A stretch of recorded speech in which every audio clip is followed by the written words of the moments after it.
Ini sialan podcast. Ya, balik lagi di ISP ini siaran podcast masih bersama saya Gunawan dan hari ini kita kedatangan tamu spesial yang inspiratif banget menurut saya. Ya, langsung saja Bro Richardson Chanli atau yang dikenal dengan Koko Merah. Iya. Hai Bro, apa kabar? Baik. Ya. Jadi sekarang lagi sibuk apa nih Bro? Kalau aku lagi sibuknya ini lebih ke pemantauan proyek. Jadi aku itu masih ada ngerjain proyek gitu sama maintain tim aja sih. Oke, sebelum lebih jauh saya ingatkan kembali ya ke semua viewers bahwasannya di setiap episode ISP kita akan memberikan satu kaos yang mungkin hanya ada satu di dunia ini, dan cara untuk mendapatkannya ya gampang sekali, cukup komen di video ini. Nanti kita akan pilih salah satu komenters yang menurut kita komennya terbaik deh ya. Oke Bro, kembali ke Bro Koko Merah aja ya biar enak manggilnya Koko Merah aja deh ya. Yes. Oke, bisa diceritain sedikit nggak tentang backgroundnya lah? Oke. Basically perkenalkan dulu, nama saya Richardson Chanli. Gua lulusan arsitek tahun kelahiran 92, terus aslinya Medan. Oh, masih muda sekali ya, tahun 92. Iya. Kalau dibanding saya, waduh. Berarti Koko Merah ini juga seorang arsitek ya? Iya, basicnya arsitek. Jadi sebenarnya aku kuliah tuh jurusan arsitek, terus sempat bukan dikat sih, kayak kan lagi kuliah gak tahu mau ngapain, dan kita create satu platform yang lebih ke promosi makanan. Jalan 8 tahun baru di keep lanjut lagi arsitek gitu. Oh, berarti sempat cuti Iya, kuliah juga ya? benar. Dia bukan cuti kuliah, dia kayak kuliah tetap, cuman gua gak mau ngambil proyek dulu. Oh. Dia belajar, jadi sembari belajar fokus di media dulu. Oke. Jadi Koko Merah ini kan sebenarnya kalau di Medan ini terkenalnya nom-nom Medan ya? Iya, benar. Bisa diceritain itu awal mulanya itu nom-nom Medan itu bisa muncul itu dari mana nih? Nom-nom sebenarnya waktu 8 tahun lalu itu kalau kita upload makanan di sosial media biasanya kan ada hashtag nom-nom. Iya. Awalnya juga aku nggak tahu apa itu nom-nom. Rupanya nom-nom itu kayak suara makanan nyem gitu. Dari kalau nggak salah dari Korea ya? Iya, dari Korea, benar. Korea, Dari Korea, benar. Jadi iseng-iseng ya udah taruh, karena kita domisilinya di Medan, ya udah nom-nom Medan. Nah, dari situ kita aku kan rumah lumayan jauh, mau ke kampus gitu. Jadi aku jarang pulang rumah, kalau malam baru pulang. Jadi makan di luar, foto posting gitu, dan orang mulai tertarik gitu. Jadi bisa dibilang dari situ sih awal mula fokus di nom-nom. Berarti awal-awal cuma iseng-iseng doang ya, makan, di foto, di posting. Yes, lama-lama jadi hobi, terus kayak ternyata banyak yang suka. Nah, terus waktu itu masih belum ada story, orang nggak tahu siapa di balik nom-nom. Betul. Nah, jadi itu udah jalan 4 tahun gitu baru orang kan itu story udah mulai. Aku masih belum berani tampilkan diri. Aku ada teman foodies yang di Batam juga dibilang kalau kamu mau naik kamu harus berani tampilkan dirimu. Ngomong aja, pokoknya ngomong biasanya kamu promosinya seperti apa. Coba-coba. Jadi coba-coba rupanya orang ternyata ini aku sering lihat kamu di sana, aku sering ketemu kamu di sini, dan dari situ. Berarti awalnya nggak pede ya? Kenapa menyebabkan nggak pede itu? Karena waktu itu aku jarang banget, aku gak suka orang yang show off. Jadi lebih ke di balik layar. Cuman gara-gara story ini mau gak mau kita harus tampil. Ya, gitu sih. Berarti memang awalnya orangnya agak pemalu nggak? Iya, Pemalu, benar. Oke, ini Bro, ceritain sedikit about your ini ya, ini deh, kenapa disebut Koko Merah? Oke.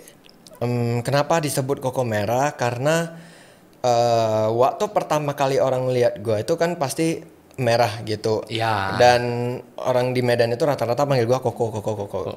Nah dari sana kayaknya gampang ya kalau orang daripada orang asal nebak ya udah Koko merah gitu. Koko merah. Jadi apa yang kamu lihat pertama kali ya itu yang bakal kamu sebutin gitu loh. Iya. Jadi dari situ rupanya nama Koko merah itu gampang banget dikenal. Nah dari situlah orang-orang mulai panggilnya Koko merah. Oke. Gitu. Ini ke warna kulit merah ini sama nggak sih dengan albino itu? Jadi kenapa bisa merah? Sebenarnya kalau aku dari orang tua dengarnya kan, itu karena waktu mau lahir ditunda sekitar 48 jam. Oh. Sekitar 48 jam. Terus air ketubannya pecah, dia udah jadi racun diminum sama si bayi. Jadi itu ditunda dengan alasan biar bisa normal. Oh, karena mau normal ya? Iya, karena mau normal. Jadi dokter bilang ya udah tunggu dulu. Rupanya air ketuban udah pecah, terpaksa operasi. Operasi, orang tua masih belum tahu. Orang tua masih belum tahu karena kan itu kayak darah ya. Cuman anehnya kenapa kulitnya tebal banget gitu loh. Dan malah itu cuman orang tua masih belum tahu sih. Suster aja yang tahu. Jadi setelah itu setelah dibersihkan, dipanggil papa bahwa kondisi si bayi ini dia berbeda dengan bayi-bayi lainnya. Cuman jangan terkejut, dia bilang masih hidup gitu loh. Setelah itu papa lihat, papa bisa terima sih. Papa bisa terima. Mama belum dikasih tahu selama 3 hari. Wah. Mama gak boleh tahu dulu karena masih dirahasiain. Tapi seiring berjalannya waktu, papa pelan-pelan ngomong ke mama gitu. Dan untungnya sampai hari ini orang tua terima banget gitu. Jadi sebenarnya sih kalau dilihat kondisi kan kulit gua itu lebih tipis. Lebih tipis dari orang yang biasa. Iya, ya, orang biasa. Kalau orang biasa itu kulit luarnya itu ada 7 lapisan. Kalau aku hanya 3 sampai 4. Oh, gitu. Sehingga itu yang menyebabkan warna merah itu ya. Bisa dibilang pigmen itu warnanya enggak seperti kita ya. Kayaknya dia bukan pigmen warna sih. Kayaknya dia lebih, aku kurang ngerti juga. Cuman dokter bilang dia lebih tipis aja. Tipis. Jadi kalau dia kering itu dia bisa terkelupas. Sensitif gitu. nggak? Ada plus minus. Kalau sensitif dia terbentur, kalau keras dia berdarah. Jadi kalau misalnya yang orang biasa ini kalau terbentur berdarah, berarti di tempat aku kalau terbentur berdarahnya parah. Wah. Nah, tapi plusnya itu kalau misalnya terbentur berdarahnya parah, kemarin aku sempat kecelakaan di sini kan berdarah banyak. Itu seminggu aja udah gak ada bekas. Sama sekali gak ada bekas lagi. Jadi ada plus, ada minusnya. Berarti ini penyembuhannya agak cepat ya dibanding orang biasa ya. Jadi kalau panas banget, dingin banget. Terus waktu itu juga banyak pantangan makanan. Sekarang boleh. Sekarang kalau papa sih bilang kamu harus tes sih, gak boleh dijadiin sebagai takut atau pantangan gitu. Cuman coba aja pelan-pelan. Makan udang waktu itu gatal banget. Seafood, telur, kecap manis itu gak boleh. Tapi sekarang apapun makan. Gitu. Kalau nggak bisa makan nggak bisa jadi nom-nom Medan. Iya, benar. Oke, jadi kalau cerita dulu lah semasa sekolah, karena kan different with normal people ya. Ada nggak teman-teman yang ngebully atau mengintimidasi? Kalau mayoritas teman-teman aku rasa nggak ngebully, cuman karena kenapa? Mungkin dari TK kita udah berteman, kayak udah biasa ketemunya itu kayak oh ya udah gitu aja. Tapi adik-adik kelas yang mungkin nggak pernah lihat, yang nggak pernah sekelas, pasti mereka bully. Ya? Kok bisa lah, ada bilang hantu lah, inilah itu segala macam gitu. Tapi biasa aja sih, kayak lu dari kecil itu udah denger hal-hal kayak gitu. Jadi terbiasa ya. Tapi awalnya pasti awalnya juga emosi. Ya. Awalnya itu emosi, cuman mama bilang kalau misalnya orang bilang kayak gitu ya udah bilang aja lihat apa gitu.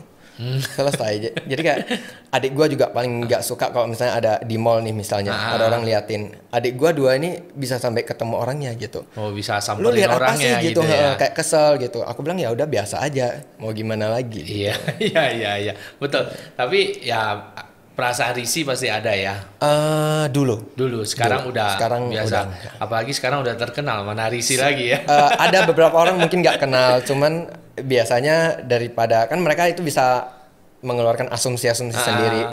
Tapi aku lebih sukanya orang langsung nanya, kok bisa gitu? Aku lebih suka kayak gitu. Ya, tapi kan nggak semua orang ini ya, mungkin semua berani bertanya bener, juga kan. bener. Apalagi nggak kenal. Iya, bener. Kalau sama ya Kokomera, saya juga sering beberapa kali nampak di mall, tapi kan nggak berani saya tegur, karena kan saya nggak kenal. Iya, benar. Tapi setelah ini saya udah kenal, saya tegur nanti kalau ketemu. Ya, cerita tentang ini karir, kan kuliahnya arsitek. Iya. Berarti ini ya berdiri sendiri. Berdiri sendiri. Berarti Papa mama sebelumnya, ini basicnya ini kan banking. Pengen juga ke banking. Jadi rupanya di bank ini papa ada bilang kamu nggak mungkin kerja di bank karena pertama yang dilihat itu bukan maksudnya penampilan yang pertama. Betul, kalau orang karena bank, kamu ketemu customer, ketemu klien, jadi kamu jangan harap kerja di bank. Terus aku coba lempar lamaran 20 lamaran. Pernah melamar kerja juga? Aku gak bilang sama papa mama juga. Jadi semua bank aku taruh buat lamaran, rupanya memang gak ada yang manggil. Dipanggil pun enggak? Gak ada.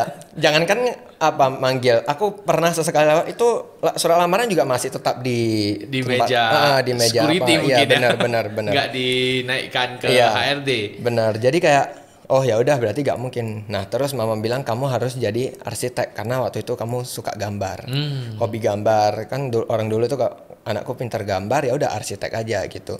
Jadi mungkin dari kecil itu udah didoktrin kamu harus arsitek jadi arsitek lah sekarang. Berarti nggak pernah kerja sama orang dong ya? Nggak pernah. Bagus lah, langsung jadi pengusaha sendiri nih. Iya.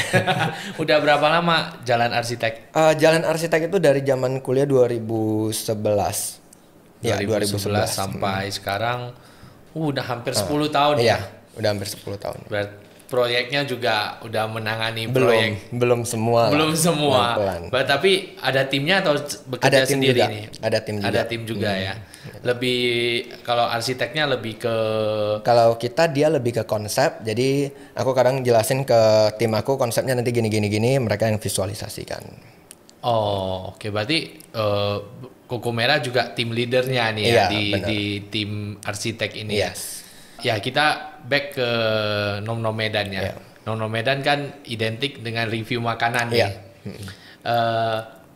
Pernah nggak nge-review makanan terus dipromosikan tanpa ada bayarannya? Oke. Itu bisa dibilang sering sih. Sering sampai ya? Hari ini juga sering. Jadi kadang kala aku sama tim aku bilang nggak bisa semua kita dijadiin uang. Iya. Karena yang kita butuh itu relasi sama kepercayaan. Jadi kalau kita kerjanya dengan ikhlas, kalau kita serve-nya dengan ikhlas, itu nanti bakal datang sendiri, aku bilang gitu. Betul, setuju saya dengan hal itu. Nah jadi kenapa kadangkala gak bayar? Karena beberapa ada yang minta gini, dia baru mulai usaha. Tapi aku minta sama tim juga, kamu harus pelajari dulu usahanya apa, analistiknya seperti apa, baru kita kasih free. Gak semata-mata karena baru mulai jadi kita kasih free. Karena ada punya produk dia berani jualnya sampai jutaan, tapi minta free. Wah. Itu kan kayak gak make sense gitu. Betul. Karena kita juga ada tim yang foto, tim yang editing, tim yang konten, semua ada gitu. Dan semua itu harus dibayar ya. Iya gitu. Oke, ya sebelum kita lanjut kita minum dulu. Ya, kita dikirimi lagi nih kopi dari Kopi Komedian. Suka minum kopi? Suka. Kokomera? Suka. Wah, boleh dicoba. Waduh, susah juga nih. Yes. Ya, jadi informasi Kopi Komedian ini termasuk kopi yang masih baru ya di Medan ini. Dan ya menurut saya sih rasanya cukup oke. Bagi kalian yang ingin mencobanya juga bisa langsung di kepoin tuh Instagramnya di Kopi Komedian, atau bisa juga langsung dibeli di aplikasi GoFood atau Grab. Ya, mereka juga ada menyediakan cemilan-cemilan seperti hamburger, roti bakar dan lain-lain. Ya, ini mungkin nanti Nom Nom Medan juga bisa review nih. Yes. Jadi Kokomera ini bisa kita bilang dengan kekurangan inilah ya. Hal terberat apa sih dalam hidup ini yang mungkin pernah terbesit pingin menyerah dalam hidup ini? Oke. Ada nggak? Ada. Hal terberat itu ketika orang-orang kita kan sebagai minoritas nih. Itu orang-orang belum bisa terima keadaan kita. Dijauhin, ya dibully, terus kayak itu banyak sih orang-orang yang nggak bakal bisa terima sama hidupnya kayak gitu. Waktu itu aku sempat menyerah juga sampai aku ngeluh ke orang tua, ke Tuhan juga. Kenapa gak adil gitu? Kenapa harus seperti ini? Tapi sering berjalannya waktu ya kayak orang tua bilang kamu mau dipandang orang ya kamu harus punya karya yang bisa orang appreciate. Ya. Nah dari situ aku mikirnya iya sih kayaknya benar. Nah dari situ juga pelan-pelan orang mulai menghargai, teman-teman menghargai, dari situ baru bangkit lagi. Bangkit dan ini ya, hasilnya sekarang ya. Iya, benar. kita siapa sih di Medan ini yang nggak kenal Koko Merah nih? Nggak semua juga. Tapi mostly harusnya tahu lah Koko Merah nih ya. Udah itu sering ini kan jalan-jalan ke mall. Jalan-jalan. Dan sekarang temennya juga banyak nih. Saya kalau jumpa di mall bergerombol dengan beberapa teman. Jadi ini nih, misalnya nih untuk apa? Mungkin untuk orang-orang dulu yang pernah meremehkan, pernah membuli, kira-kira ingin menyampaikan apa nih untuk mereka-mereka? Kalau aku ya, mungkin di generasi selanjutnya nanti kita gak bisa menilai orang dari cover, gak bisa menilai orang dari backgroundnya mungkin, karena hari ini dia seperti ini, belum tentu kedepannya nanti dia bakal seperti itu juga. Betul. Jadi kayak kita itu belum ketemu sama, mungkin dulu aku belum ketemu sama jati diri, siapapun itu, ya kan. Jadi dan orang-orang seperti ini yang punya kekurangan, yang kadang gue bilang itu sebagai kelebihan kamu juga, jangan pernah sesekali dibully. Jangan sesekali dibully orang. Iya, jangan suka membuli atau jangan suka dijauhi, dihina, karena mereka belum tentu semua orang punya mental yang kuat gitu. Betul. Jadi kadangkala orang menyerah itu dia udah jenuh. Karena dia juga gak tahu mau ngapain lagi. Harusnya kita sebagai orang yang mayoritas, yang normal, yang orang-orang biasa, itu harusnya backup dia, mendorong dia, memberi motivasi, benar gitu. Bukan malah membuli, menjatuhkan. Benar. Karena kan ya memang lah kalau kita punya kekurangan atau minoritas, udah di keadaan begitu masih dijatuhkan lagi, waduh. Pasti mental kita bakal down. Harusnya kita rangkul gitu. Betul. Kita rangkul, kita motivasi dia lah ya untuk bisa lebih baik. Malah jangan dijauhi. Menurut saya. Benar. Ya karena ya kekurangan itu ya jangan dianggap kekurangan. Kita nggak tahu suatu saat orang itu bisa jadi apa. Iya, benar. Jadi kayak dulu aku juga punya teman-teman yang ya orang bilang kamu nanti mau jadi apa sih? Aku juga gak tahu aku mau jadi apa waktu itu. Ya betul, karena ya memang kalau kita masih muda ya kita pasti masih mencari sih. Benar. Kita belum bisa menentukan, oh saya mau jadi ini. Ya mungkin kalau waktu kecil ditanya ya banyak cita-citanya. Tapi setelah kita tamat sekolah, kita masih belum tahu nih arahnya kemana. Walaupun kuliah mau ngambil jurusan apa kadang juga bingung kan. Iya. Makanya aku sering ketemu teman, gak sangka ya dulu sama-sama bandel dulu kayak gini-gini, kamu malas sekali. Berarti dulu gitu. Bandel ya? Dulu lumayan, masih zaman-zaman sekolah bandelnya. Jadi kayak, tapi sekarang kamu kayak gini ya, padahal ya mereka juga menggunakan jasa kita gitu. Cuman, nah ketika kita udah berada di posisi yang bisa dibilang di atas yang dari dulu, jangan sombong. Tetap balik lagi harus back to basic nih. Iya, benar gitu. Iya. Karena gak ada mereka, gak ada kita.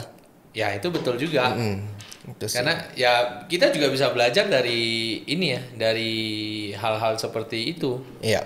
Ya mungkin kita waktu dulu diremehkan. Hari ini kita buktikan ke orang bahwasanya saya bisa dan mungkin saya lebih baik dari kamu sekarang. Benar. Jadi ya perlu diingat ya, ya jangan sekali-sekali meremehkan siapapun itu. Kita tidak akan pernah tahu dia bisa jadi apa nanti ke depannya. Iya, benar. Oke. Benar. Jadi kalau dari Koko Merah sendiri bisa ini enggak yang motivasinya supaya bisa survive dengan kekurangan yang dimiliki itu motivasinya apa? Oke, kalau aku ya lebih ke jadi diri kamu sendiri. Boleh kita dengar sekeliling kita, tapi yang negatif yang kira-kira bisa merusak mental kita ya udah kita biarin aja. Orang semua boleh berbicara, boleh mengeluarkan pendapat mereka terserah, tapi yang mengendalikan itu diri kamu sendiri gitu. Jadi kalau yang positif aku selalu simpan, yang negatif aku selalu gak dengar gitu. Oh, oke. Jadi kalau bicara ini ya, dari sisi penampilan selalu pakai topi, kacamata, dan lengan panjang. Itu kenapa? Karena ya kalau kenapa harus pakai topi, mungkin karena udah dari kecil. Udah dari dulu itu selalu pakai topi. Dan kalau lengan panjang mungkin karena takut panas atau kedinginan. Takut panas atau kedinginan. Iya. Tapi kalau dari sisi ini tubuh, anatomi tubuh dan sebagainya, kalau dari sisi panca indera semua kan lengkap. Semua lengkap. Ya. Kalau dari sisi rambut, ya. Dulu ada rambut. Jadi rambutnya itu dulu kayak film-film Cina yang rambutnya depan nggak ada, panjang di belakang yang diikat. Depannya botak. Jadi papa bilang coba dipangkas, mana tahu nanti bisa tumbuh lebih rapi. Rupanya udah dipangkas, tumbuhnya 1, 2 gitu. Malah makin makin lama nggak ada. Jadi ya udah nggak usah. Tapi kalau menurut logika aku, karena aku kan pakai lotion, tertutup pori-porinya, jadi nggak bisa berkeringat, nggak bisa. Jadi menghambat pertumbuhan rambut itu ya. Berarti harus diolesi lotion setiap tetap hari. Tetap harus. Ya. Oh, berarti nggak boleh. Kalau nggak diolesi dia. Kalau nggak diolesin itu dia bakal kering, seperti kalau misalnya orang biasa itu dia ke pantai, habis itu pulangnya itu dia belakangnya ada merah, terkelupas. Iya. Ya, aku seperti itu. Oh. Gitu. Walaupun di dalam ruangan ya. Iya. Dia pasti begitu. Berarti harus kondisi kulit mesti harus lembab. Benar, harus lembab. Berarti ya memang penampilannya seperti inilah ya, kemana-mana tetap begitulah ya. Pernah tanpa? Kayaknya nggak pernah. Kayaknya nggak pernah. Pernah ditunjukin ke orang? Pernah juga. Ya biasa lah ya, kayak orang botak doang lah ya. Benar. Cuma memang dari sisi warna merah juga berarti. Semua merah juga. Oh, semua merah juga ya. Oke.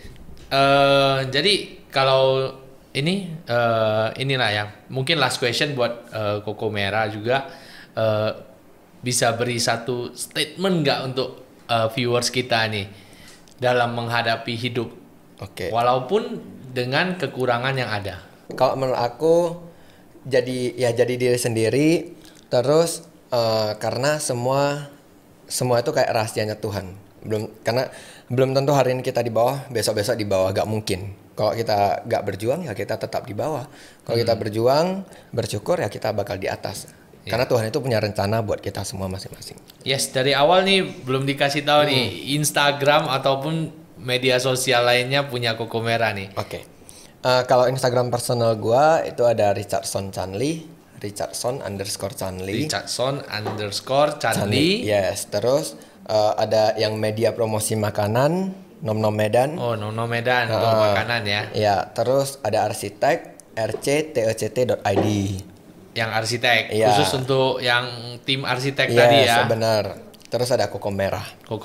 Kalau untuk Koko Merah ini lebih ke mana? Lebih ke sharing hidup sama paling motivasi sih. Oh, sharing tentang kehidupan dan motivasi ya. Yes, benar. Oke, jadi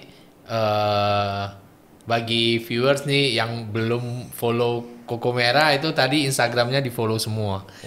Pasti bisa memberikan inspirasi hidup nantinya. Selain Instagram punya TikTok juga kabarnya. TikTok, bener, TikTok. Jadi kok TikTok itu lebih ke Koko Merah sih. Lebih ke Koko Merah. Kontennya apa nih kalau TikTok? Lebih ke Q&A sama cerita apa itu Koko Merah. Oh, jadi followersnya boleh nanya nih? Boleh. Tentang Koko Merah, apapun itu ya. Nanti kalau misalnya ada yang aku rasa ya bagus untuk dijawab, aku berjawab. Ya mungkin orang penasaran ya dengan tampilan yang begitu. Apa sih? Jadi boleh ditanya ya. Yes, benar. Jadi kalau di TikTok itu ini juga nggak joget-joget? Ada Ampun kalau Bang sama Jago. Ada kalau sama grup TikTok Medan. Ada juga. Berarti TikToknya lain lagi atau? TikTok. Jadi di Medan itu ada grup TikTok Medan. Nah, mereka lebih ke dance, gue lebih ke edukasi gitu. Oh, jadi satu grup. Cuman kadang kolaborasi ya udah aku ikutan ngedance juga. Oke. Jadi kalian yang pengen ngelihat Koko Merah ngedance di follow TikToknya ya supaya ngelihat Koko Merah ngedance di TikTok. Oke. Jadi thank you Koko Merah udah mau hadir di podcast kita ini. Semoga ya pembicaraan kita ini bisa memberikan inspirasi, motivasi bagi orang-orang di luar sana yang ya mungkin punya kekurangan ya seperti Koko Merah walaupun tidak harus sama, yang sering dibully. Nah, ambil pelajaran-pelajaran dari Koko Merah di mana ya kita lihat buktinya Koko Merah bisa seperti sekarang ini. Walaupun belum sukses, pelan-pelan menuju sukses. Dan ya saya yakin sukses karena ini orangnya baik nih. Nggak melulu tentang uang. Saya suka itu yang tadi statement nggak melulu tentang uang ya. Yes, benar. Oke, jadi sekian saja episode kali ini. Terima kasih untuk atensinya. Jangan lupa subscribe channel kita ya. Dan juga selalu dukung kita dengan nge-share konten-konten kita di media sosial kalian lainnya. Oke, sekian saja untuk kali ini. Saya Gunawan dan saya Richardson. Sampai jumpa.